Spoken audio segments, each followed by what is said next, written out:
Nous avons tous besoin de motivation. Nous apprécions tous la motivation.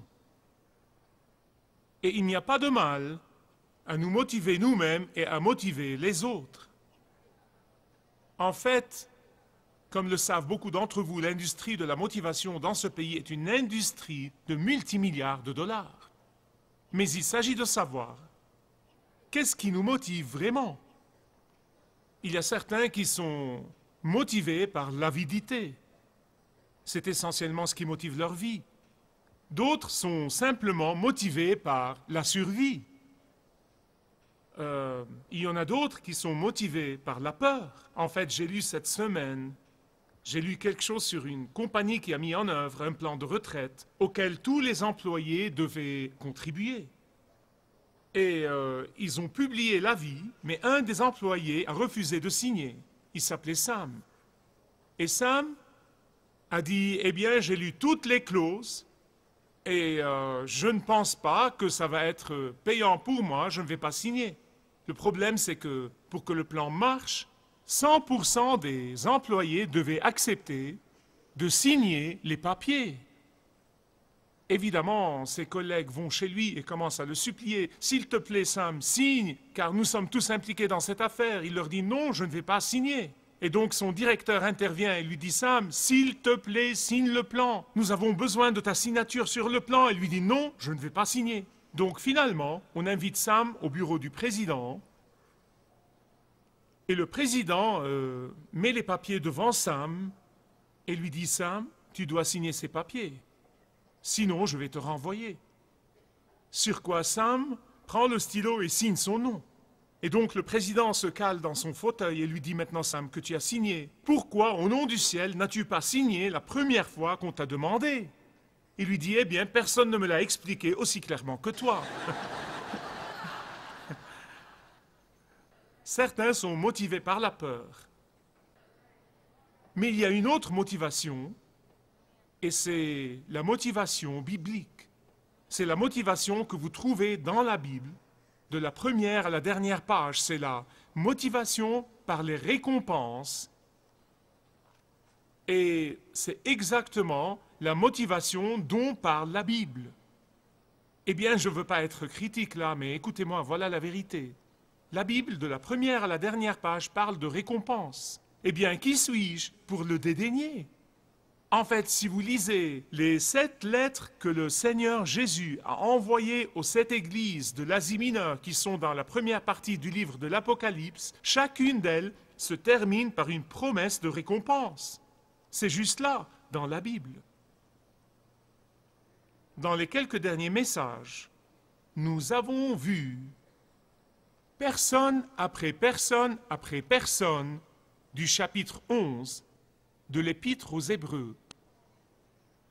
Personne après personne, nous avons vu ces gens qui sont loués ou dans un certain sens récompensés pour avoir marché par la foi. Écoutez,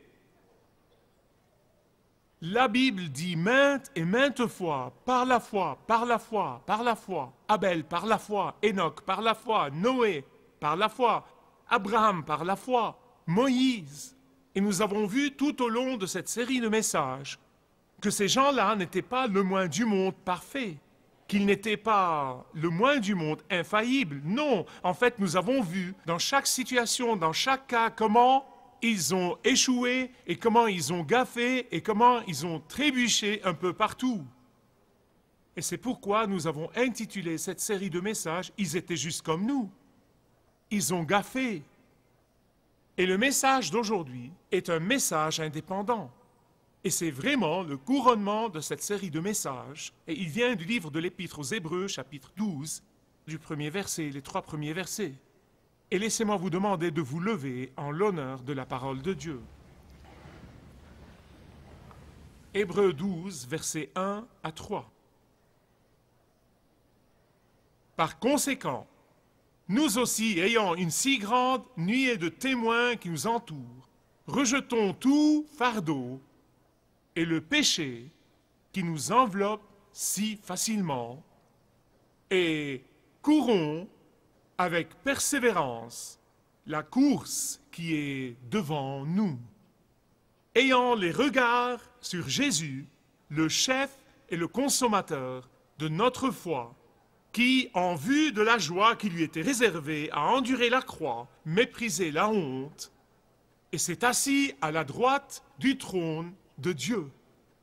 Considérez celui qui a enduré de la part des pécheurs une telle opposition contre lui. Pourquoi? Afin que vous ne soyez pas là et découragés dans vos âmes. Père, au nom de Jésus, nous proclamons publiquement et ouvertement que sans toi, nous ne sommes rien et nous ne pouvons rien faire. Et Père, nous venons te demander aujourd'hui, toi le seul qui peut nous fortifier, de rendre ta parole vivante pour nous aujourd'hui, afin que nous sortions d'ici des hommes et des femmes, des garçons et des filles transformés au nom de Jésus. Amen. Asseyez-vous s'il vous plaît. La vérité de ces 3 versets d'Hébreux 12, c'est que nous aussi pouvons et devons vivre par la foi. Que nous aussi pouvons et devons réussir dans la vie par la foi. Que nous aussi pouvons et devons exceller dans la vie par la foi. Que nous aussi pouvons et devons être des exemples de la vie par la foi. Que nous aussi pouvons et devons être des modèles pour les autres dans la vie par la foi. En fait, c'est exactement la leçon que le Saint-Esprit fait ressortir de ces 3 versets qu'il nous apprend. Après avoir parlé de ces gens dans le chapitre 11, il passe immédiatement au chapitre 12 d'Hébreux et dit « Par conséquent ». Quand nous voyons le mot « par conséquent », que devons-nous faire? Trouver la raison pour laquelle il est là.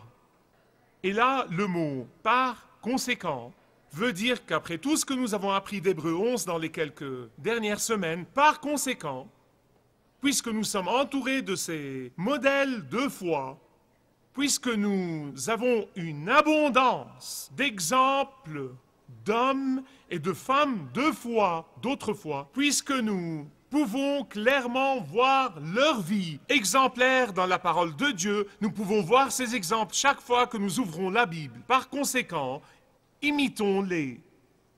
Soyons comme eux. Comment? En courant notre course comme ils ont couru la leur.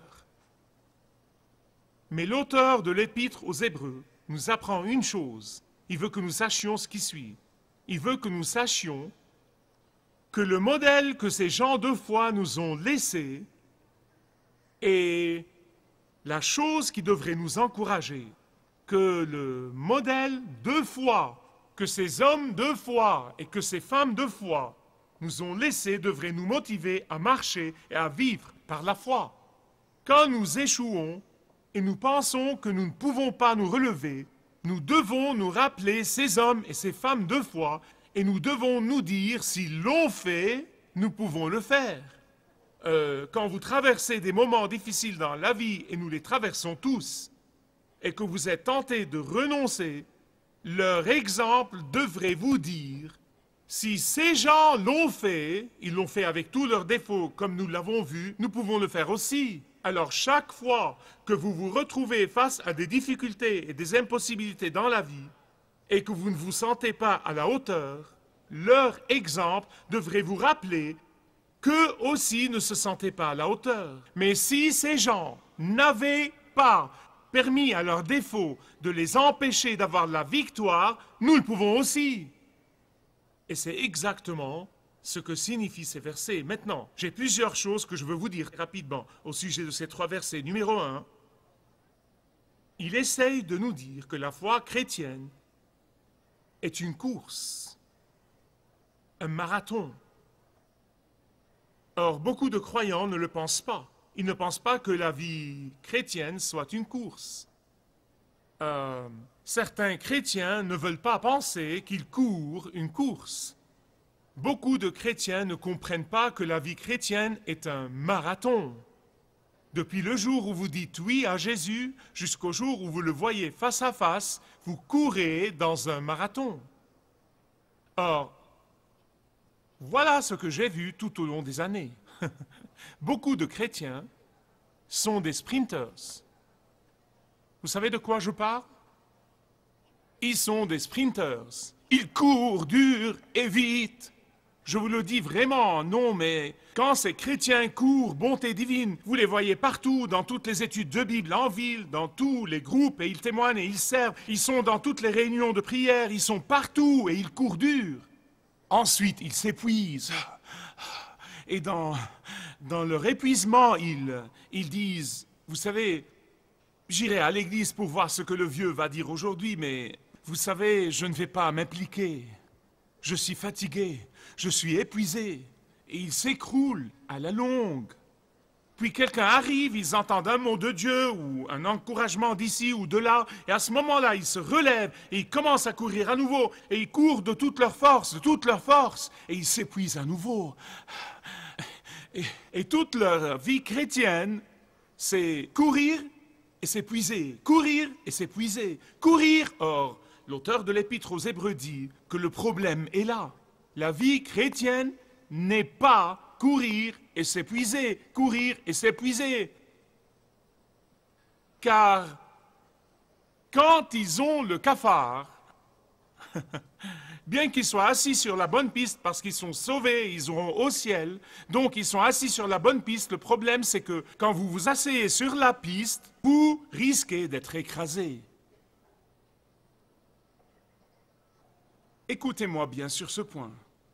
Ce qui est important dans la course chrétienne n'est pas la vitesse de votre course, mais l'uniformité de votre course. Amen et de rigueur ici. Donc la vie chrétienne, tout d'abord, est un marathon, c'est une course, mais c'est un marathon. Deuxièmement, c'est un marathon léger. Il y a beaucoup de chrétiens qui courent la course en portant toutes sortes de bagages, sans parler de leur poids. Et donc, ils s'épuisent. Non mais essayez d'imaginer, j'ai fait ça quand j'étais jeune et fou, je portais 2 valises, je courais pour prendre l'avion. Bonté divine, au dernier pas, vous soufflez ou haletez, vous ne pouvez même pas respirer. Et c'est pourquoi Hébreux chapitre 12, verset 1 dit « Rejetons tout fardeau, toute charge. » Porter un excès de poids est la plus grande entrave pour tous les coureurs. Demandez-leur, ils vous diront.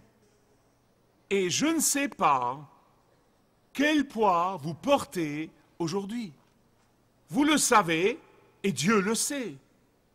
Je ne sais pas quel poids vous portez qui vous empêche vraiment de courir dans le marathon, la course pour Christ. Pour certains d'entre vous, ce pourrait être le poids de l'inquiétude et du souci qui vous accable et vous empêche d'être un témoin efficace et un ambassadeur pour Jésus-Christ. Pour certains, ce pourrait être le poids du non-pardon et de l'amertume que vous nourrissez à l'intérieur de vous et qui bloque et arrête votre course dans votre vie chrétienne. Pour d'autres, c'est le poids de vouloir accumuler encore et encore et encore. Et plus vous accumulez, moins vous êtes satisfait et heureux. Et cela vous écrase et vous empêche de courir. Pour d'autres, c'est le poids d'un secret, d'un péché non confessé qui sape votre énergie spirituelle et vous êtes incapable de courir la course. Pour d'autres, c'est douter de la capacité de Dieu de supplier à tous vos besoins selon ses richesses en gloire par le Christ Jésus. Quel que soit ce qui pèse sur vous, vous pouvez le rejeter aujourd'hui. L'auteur de l'Épître aux Hébreux dit « Rejetons tout fardeau ou poids et le péché qui nous enveloppe si facilement ou nous entoure. » Vous voyez, pas besoin d'aller chercher ces péchés qui vous pèsent, ces péchés qui vous rendent inefficaces pour Jésus-Christ et vous handicapent et vous rendent improductifs et inefficaces pour le royaume de Dieu. Pas besoin, mes amis, d'aller chercher ces péchés qui sont comme un boulet attaché à votre pied et qui vous empêchent de courir la course et de gagner la course. Ces péchés nous entourent. Ils sont partout où l'on va et partout où l'on se tourne. Et c'est pourquoi ceux qui sont partis avant nous devraient nous motiver. Leur modèle devrait nous motiver. À quoi? À dire, ils ont vaincu, je peux vaincre aussi. Et c'est pourquoi Jésus a dit, en fait, il a dit à tous ceux qui veulent le suivre d'entrer par la porte étroite et non pas par une grande et large porte, avec toutes les armes et tous les bagages et avec tous les trucs que l'on porte. Essayez d'entrer par une porte étroite avec tous vos bagages. Vous ne pourrez pas. Dans le verset 2, il dit là que la plus grande motivation est Jésus. Verset 2. Ayant les regards sur Jésus, le chef et le consommateur de notre foi, qui, en vue de la joie qui lui était réservée, a enduré la croix. Voilà ce qu'il dit. Si vous cherchez un orateur motivationnel pour vous revigorer, ne regardez pas plus loin que Jésus. Si vous cherchez vraiment une motivation pour votre vie, ne regardez pas plus loin que Jésus. Si vous cherchez vraiment un vrai modèle de foi pour vous encourager en cours de route, ne regardez pas plus loin que Jésus. Mais il dit plus que ça. Il dit plus que ça. Il dit que la plupart de nos problèmes, et écoutez, votre pasteur y compris, la plupart des problèmes qu'on affronte, la plupart des chaînes qui semblent nous empêcher de courir la course et de gagner la course, la plupart des lourds fardeaux que nous portons, la plupart de ce qui nous empêche de bien courir pour le Christ est notre obsession du moi. Je parle de ceux qui passent énormément de temps à focaliser sur eux-mêmes. Vous savez, comment les autres les trouvent, que pensent les autres d'eux, et comment les autres courent la course, et ce que les autres font, et ils essayent toujours de trouver qui fait quoi, et ils se mêlent de tout. Vous savez de quoi je parle? Ils se comparent aux autres tout le temps, et ils se mesurent aux autres tout le temps. Écoutez, il dit que c'est une formule infaillible pour ne plus regarder où vous devez vraiment regarder et de fixer le regard là où vous ne devez pas le fixer. Écoutez-moi. À part son poids, le coureur ne peut se permettre pour une fraction de seconde de regarder ou de fixer le regard ailleurs que la ligne d'arrivée. Non, mais s'il commence à regarder les pistes en courant, c'est les ennuis à coup sûr.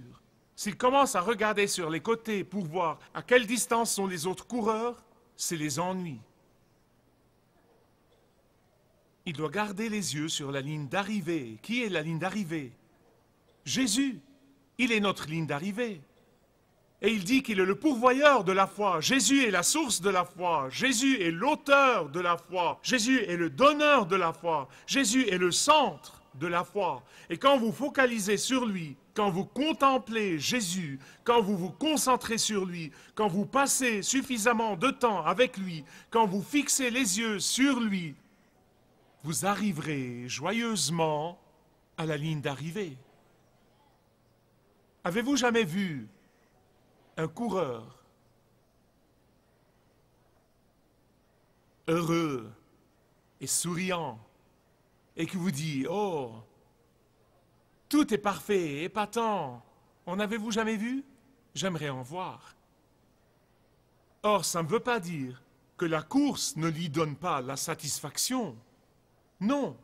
Pourquoi? Parce que la course est quelque chose de sérieux. Et Jésus n'a pas couru la course de la foi pour le plaisir, bien qu'il eût une grande satisfaction dans la course. Il avait grande satisfaction de voir les malades guérir, de voir les aveugles retrouver la vue, et les boiteux marcher à nouveau, et les morts ressusciter, et les handicapés marcher, et les lépreux guérir, et les vies se transformer. Il y avait une satisfaction là-dedans. Mais il nous dit ici, courir la course de la foi était une endurance. Jésus a enduré la tentation de Satan, il a enduré le ridicule, il a enduré l'opposition violente, il a enduré les malentendus, il a enduré le mépris et le blasphème, il a enduré la torture, et oui, il a enduré le reniement de ses disciples pour sa personne, et finalement, il a enduré la croix. Pourquoi? N'allez pas plus loin que la Bible pour la réponse. Parce que Jésus était motivé par la gloire qu'il attendait à l'arrivée. Il était motivé par le trône de Dieu qu'il attendait à l'arrivée. Il était motivé par la majesté et le règne et le gouvernement sur tout l'univers qu'il attendait à l'arrivée. Vous dites bien, qu'est-ce qui devrait me motiver pour courir systématiquement la course chrétienne comme un coureur de marathon et non pas comme un sprinter? Qu'est-ce qui devrait me motiver? Voici la réponse. Elle semble incroyable, mais c'est la vérité. La même motivation qu'avait Jésus. Non, mais c'est vraiment difficile à croire que la récompense de Jésus est votre récompense, que le prix de Jésus est votre prix, que l'héritage de Jésus est votre héritage. Et quand vous y pensez, c'est ahurissant, mais ça vous fera tenir le coup et courir, ça vous fera persévérer, ça vous relèvera, ça vous fera aller de l'avant. Verset 3. Considérez ou pensez à celui qui a enduré de la part des pécheurs une telle opposition contre lui, afin que vous, et vous, et vous, et vous, et vous, et vous, ne soyez pas dans la lassitude et découragés dans vos âmes. Mes amis bien-aimés, il y a des gens ici qui sont venus à ce temps d'adoration, à cette réunion, se sentant découragés. Certains d'entre vous, les sprinteurs peut-être, vous en êtes au point de vous asseoir sur la piste et vous êtes tellement découragés que vous ne voulez même pas vous relever et vous ne voulez écouter quiconque vous dit de vous relever. Et vous vous sentez déprimé en ce moment. Certains d'entre vous ici se sentent probablement fatigués et épuisés. Certains d'entre vous sont non motivés pour courir la course. Et ils disent, à quoi bon? Certains d'entre vous veulent peut-être abandonner. Vous savez, et Dieu sait, moi je ne sais pas. Certains d'entre vous ont peut-être déjà abandonné et assistent en tant que spectateurs. Ils ont abandonné la course. Bien-aimés, je veux vous dire que c'est le travail de Satan. Il essaye de vous décourager. Rappelez-vous Jésus. Fixez les yeux sur Jésus. Il est non seulement le plus grand exemple, le plus grand modèle de foi, mais lui et lui seul a tout le pouvoir au ciel et sur terre pour vous relever, vous donner un coup de brosse et vous remettre sur la bonne piste. Si vous désirez connaître Dieu d'une manière personnelle, demandez le livret « Retrouvez la joie que vous avez toujours désirée » et vous pourrez découvrir l'amour de Dieu pour vous et apprendre comment expérimenter son pardon.